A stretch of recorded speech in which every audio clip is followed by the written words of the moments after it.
ভারতের সাথে সমঝোতা করেছে। বাংলাদেশে আমরা বলতে চাই, আমরা হতে পারি গরিব, আমাদের অনেক সংকট থাকতে পারে, কিন্তু মর্যাদার প্রশ্নে আমরা কোন দেশের সাথে সমঝোতা করতে রাজি নই। তোমরা যারা সমঝোতা করেছ, আওয়ামী লীগের সাথে আঘাত করেছ, বাংলার মানুষ একদিন তোমাদেরকে জবাব দিবে। গত 50 বছর রাজনীতিতে প্লে করেছ ভারত কার্ড, নতুন করে এখন সমঝোতার কার্ড চালু করেছ। আমরা তোমাদেরকে হুঁশিয়ার করে দিতে চাই, বাংলাদেশের মানুষ 18 কোটি মানুষ, ভারতীয় আধিপত্যবাদ আমরা বাংলাদেশে মেনে নিব না।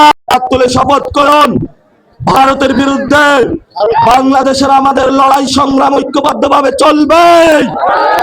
চাঁদাবাজদের বিরুদ্ধে লড়াই চলবে, সন্ত্রাসের বিরুদ্ধে লড়াই চলবে, আওয়ামী লীগের বিরুদ্ধে লড়াই চলবে, জাতীয় পার্টির বিরুদ্ধে লড়াই চলবে।